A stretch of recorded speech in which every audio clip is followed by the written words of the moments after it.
దీప తన కన్న కూతురని తెలుసుకుని కార్తీక్ దీపల పెళ్లి చేసిన సుమిత్ర. షాక్లో జ్యోత్స్న, నరసింహ. ఇంతకు ఏం జరిగింది? దీప తన కన్న కూతురు అనే విషయాన్ని సుమిత్ర ఎలా తెలుసుకుంది? కార్తీక్ దీపల పెళ్లి చేయటం ఏంటి? మరి నరసింహ ఏం చేశాడు? జ్యోత్స్న ఏం చేసింది? ఇదంతా కూడా వీడియోలో చూసి తెలుసుకునేద్దాం. కార్తీక దీపం అప్కమింగ్ ఎపిసోడ్స్లో ఏం జరగబోతోందనేది ముందుగా తెలుసుకోవడానికి వీడియోని లైక్ చేసి ఛానల్ను సబ్స్క్రైబ్ చేసి పక్కనే ఉన్న బెల్ ఐకాన్లో ఆల్ ట్యాప్ చేయండి. ఇక మొత్తం మీద చూసుకున్నట్లయితే కనుక కార్తీక్ అయితే దీపకు నిజం చెప్పేశాడు. జరిగిన యాక్సిడెంట్లో తన తప్పేమీ లేదు అని చెప్పేశాడు. ఆ రోజున తన తండ్రి ఏదో ఆలోచిస్తూ వచ్చి తన కారుకి ఎదురుగా వచ్చి తగలడం వల్ల ఆయనకి సడన్గా ఆ రాయి తగలడంతో ఆయన చనిపోయాడని, ఇక మీరు ఒక్క క్షణం ముందొచ్చున్నా మీకు విషయం అర్థమయ్యేది, మీ తప్పేమీ లేదు అని ఆమె తండ్రి చెప్పిన మాటలు వినిపించుండయని, ఇలా అదంతా కార్తీక్ చెప్పడంతో చాలా చాలా షాక్ అవుతుంది దీప. కార్తీక్ని చాలా బాధ పెట్టారు. ఇప్పటి వరకు కార్తీక్ బాబుని అర్థం చేసుకోలేదు. అంత ఉన్నతమైన వ్యక్తి, తన తప్పు లేకపోయినా నాతో ఎన్నో మాటలు పడ్డాడు, నాకు అండగా నిలబడ్డాడు అని చెప్పి అనుకుని బాధపడుతూ ఉంటుంది. ఇక దీప అలా బాధపడుతూ ఉండగా ఈలోపు సుమిత్ర వస్తుంది. ఏంటి దీప, ఏమైంది, ఎందుకు అలా ఉన్నావు అని అడిగేసరికి ఏం లేదమ్మా, పిల్లని ఇచ్చేయమంటున్నాడు నరసింహ అని చెప్తుంది. ఏంటి, పిల్లని ఇచ్చేయమంటున్నాడా? వాడేం చిన్నప్పటి నుంచి పెంచి పోషించాడా? పెళ్లి చేసుకున్న నెల రోజులకే నిన్ను వదిలేసి వెళ్ళిపోయిన వెధవ ఇప్పుడు వచ్చి పిల్లని ఇచ్చేయమంటాడా? ఎలా ఇచ్చేయమంటాడు అని చెప్పేసేసి అనగానే, అదేనమ్మా, అదే నాకు అర్థం కాలేదు. నేను ఎలా ఇచ్చేస్తానమ్మా, నా ప్రాణవది, అది లేకపోతే నేను ఈ ప్రపంచంలో బ్రతకడానికి అర్థమే లేదు. తండ్రిని పోగొట్టుకుని బిడ్డని పోగొట్టుకుని ఇంకెందుకమ్మా నేను బ్రతకటం అని చెప్పేసేసి దీప అంటుంది. ఆ మాటలు విన్నటువంటి సుమిత్ర, అదే కదా, ఇంకెందుకు నువ్వు బ్రతకటం, ఇంకా నువ్వు బ్రతకాల్సిన పనే ఉంది అసలు. వీడు నీ ప్రాణం తీయటానికి కంకణం కట్టుకున్నాడు, చెప్తా వీడి సంగతి అని చెప్పి అంటూ ఇక సుమిత్రే డైరెక్ట్గా నరసింహ వాళ్ళ ఇంటికి వెళ్తుంది. అలా వెళ్ళినటువంటి సుమిత్ర నరసింహ వాళ్ళ ఇంటి దగ్గర ఇక దీప అత్తగారిని చూసి, ఏమమ్మా, నీ కొడుకుని దీప బిడ్డను తీసుకురమ్మని ఎగదోసి పంపించావా అనగానే, దాని బిడ్డను అడిగితే నీకెందుకంట మంట అని చెప్పని అంటుంది అనసూయ. నాకెందుకు కాదు, ఒక కన్న తల్లి కడుపు శోకం నీకు ఇంకా ఉసురుగా తగలనుందా? అసలు ఎందుకు నువ్వు ఇంత బాధ పెడుతున్నావు తన్ని అని చెప్పంటే, పెడతానమ్మా, పెడితే నీకేంటి బాధ, ఏదో పెద్ద కన్న తల్లిలాగా తెగ బాధపడిపోతున్నావు. దాని మొహానికి దాని కన్న తల్లి ఎవరో ఇంతవరకు తెలీదు. అనాథలా దొరికిన దాన్ని నా తమ్ముడు పెంచి ఇంకా పెళ్లి కూడా చేశాడు. ఆ బిడ్డని నా కొడుకు ఇచ్చాక ఎవరికిస్తుంది అంటుంది. ఒక్కసారిగా సుమిత్ర షాక్ అవుతుంది. ఏం మాట్లాడుతున్నావు, మీ తమ్ముడు పెంచడం ఏంటి, దీప మీ తమ్ముడు కూతురు కాదా అనగానే, అయ్యో అనేసనా, నా తమ్ముడికి మాట ఇచ్చాను. అయ్యయ్యో ఏం లేదులేవమ్మా వెళ్ళు అని చెప్పని ఇక అనేసరికి సుమిత్ర ఈ విషయం తనకు తెలియదు అనుకుంటా. అందుకే దీప పిచ్చి దానిలాగా వీళ్ళే అనుకొని వీళ్ల కోసమే పాకుళ్ళాడుతోంది. అంతలా పాకుళ్ళాడింది ఇన్ని సంవత్సరాలు ఈ బెదవ గురించి. అంటే వీళ్ళకి దీపకి ఎటువంటి రక్త సంబంధం లేదు కాబట్టి తన జీవితాన్ని ఇలా చేయాలని తల్లి కొడుకులు కంకణం కట్టుకున్నారన్నమాట. చెప్తాను వీళ్ళ సంగతి అని చెప్పి అనుకుంటూ వెళ్తూ ఉంటుంది సుమిత్ర. అలా వెళ్తున్న సుమిత్రకు దాసు ఎదురవుతాడు. అమ్మ సుమిత్రమ్మా అని చెప్పని అనగానే, ఎవరు దాసు, మీరా, ఏంటి ఇక్కడ, ఇంటికి రండి అనగానే, వద్దమ్మా, నేను అనుకోకుండా వెళ్తూ ఉంటే మీరు కనిపించారు, మీకు ఒక విషయం చెప్పాలమ్మా అంటాడు.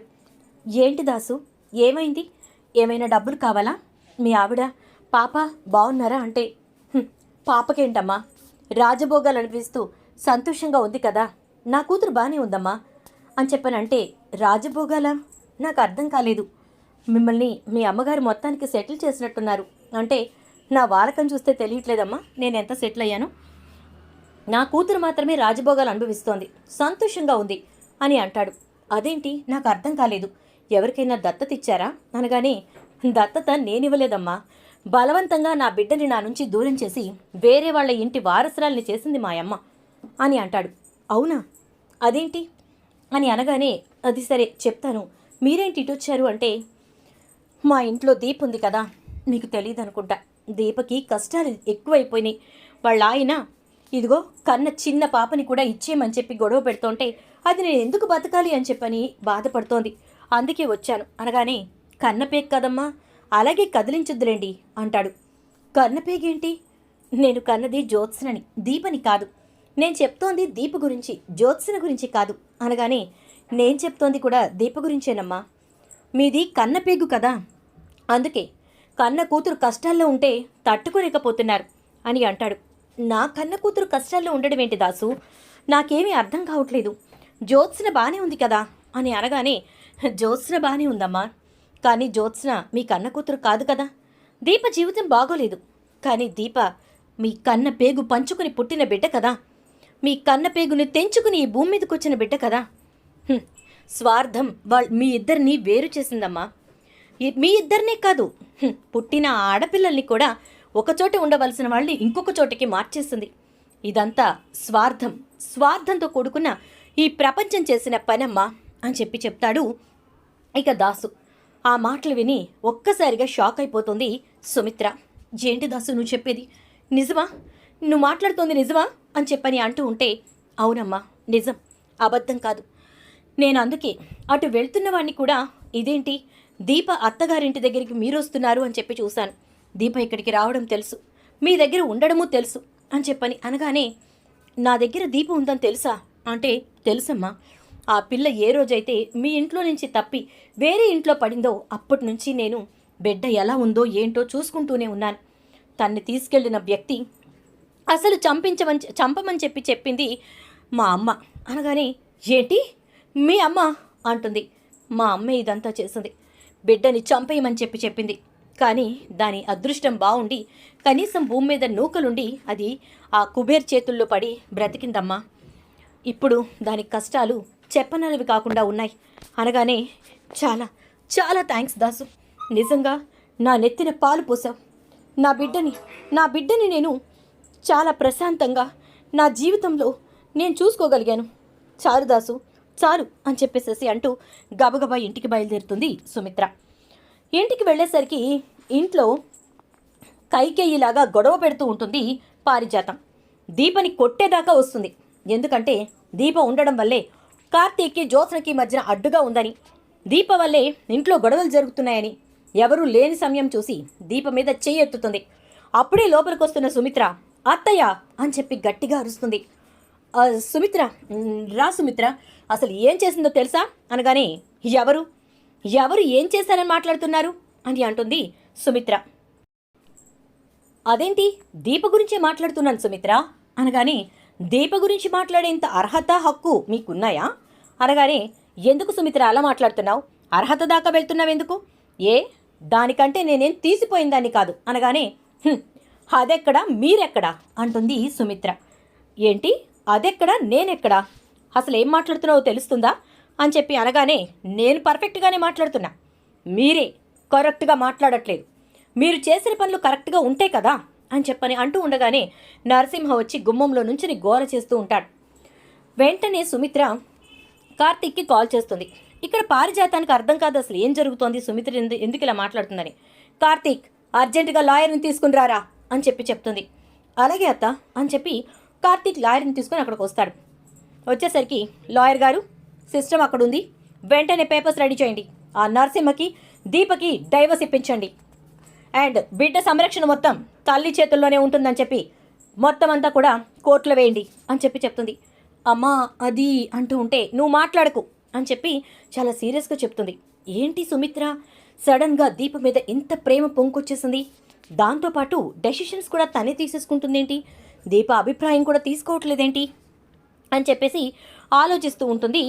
ఇక ఇటు నుంచి పారిజాతం అయితే, ఈలోపు లాయర్ పేపర్స్ అన్నీ రెడీ చేసిన తర్వాత, పెట్టో సంతకం పెట్టు నరసింహ అని అనగానే, ఏం చేయలేని పరిస్థితుల్లో నరసింహ అక్కడ సంతకం పెడతాడు.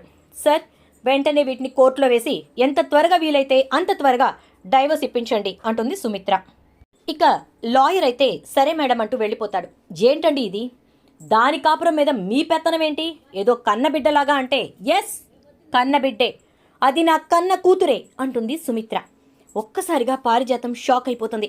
ఏం మాట్లాడుతున్నావమ్మ సుమిత్ర, నీ కన్న కూతురు జ్యోత్స్న కదా, ఇదేంటి దీపని నీ కన్న కూతురు అంటున్నావు అంటుంది సుమిత్ర.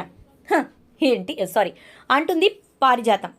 అప్పుడు సుమిత్ర, ఏంటి దీప నా కన్న కూతురు కాదా? జ్యోత్స్న నా కన్న కూతురా? ఇది చాలా పెద్ద జోక్. దీప ఎవరు అనేది పక్కన పెడితే జ్యోత్స్న నా కన్న కూతురా? చెప్పండి అత్తయ్య, నేను కన్నది జ్యోత్స్ననేనా? జ్యోత్స్నే నా కడుపున పుట్టిన బిడ్డ, నా పేగు పంచుకు పుట్టింది జ్యోత్స్నేనా అని అంటూ ఉంటుంది. ఇదేంటి, దీనికి నిజం తెలిసిపోయిందా ఏంటి అనుకుంటూ ఉంటే దాసు అని పిలుస్తుంది. అప్పుడు దాసు లోపలికి వస్తాడు. మొత్తం విషయం బయట పెడతాడు. కార్తీక్, ఇదిరా పరిస్థితి. నా బిడ్డ ఎటు దిక్కుతోచని పరిస్థితుల్లో అక్కడ నుంచునుంది. ఒక బిడ్డకు తల్లిగా గాలికి ఎగురుతున్న గాలిపటంలా, తెగిపోయిన గాలిపటంలా ఎగురుతూ ఉంది దాని జీవితం. ఇప్పుడు నేను తీసుకునే నిర్ణయానికి నువ్వు ఒప్పందం అవుతావా లేదా అంటుంది. నువ్వేం చేసినా ఇంటి మంచి కోసమే చేస్తావత్తా, చెప్పు. అందులోనూ ఇప్పుడు దీప నాకు మరదలు అనగానే జ్యోత్స్న షాక్ అయిపోతుంది. బావా అంటే, నీకు బావవడమ్మా, నీకు యజమాని నా అల్లుడు, నా మేనల్లుడు అంటుంది. ఒక్కసారిగా జ్యోత్స్న తన పరిస్థితి తారుమారైపోయిందని అర్థం చేసుకుంటుంది. వెంటనే ఇక సుమిత్ర అయితే, దీపని పెళ్లి చేసుకో, దాని డైవర్స్ అవ్వగానే నువ్వు చేయాల్సింది అదే అనగానే, అలాగే అత్త అంటాడు కార్తీక్. దీప అలా నుంచుని చూస్తూ ఉంటుంది. అసలు నాకేం అర్థం కావట్లేదంటే, నీకు నేను చెప్తానులే దీప అని చెప్పి మొత్తం వివరంగా చెప్తుంది. ఒక్కసారిగా దీప సుమిత్రని పట్టుకుని ఏడ్చేస్తూ ఉంటుంది. 6 నెలలు ఇట్టే తిరిగిపోతాయి. నరసింహకి దీపకి డైవర్స్ అయిపోతుంది. దాంతో ఇక మీ నాన్నని చూపించు, మీ నాన్నని చూపించు అని మీ అమ్మని విసిగించేశావు కదా, మీ నాన్నని చూపిస్తుంది చూడు, రేపే నువ్వు మీ నాన్నని చూడబోతున్నావు అని చెప్పేసేసి సుమిత్ర అంటుంది.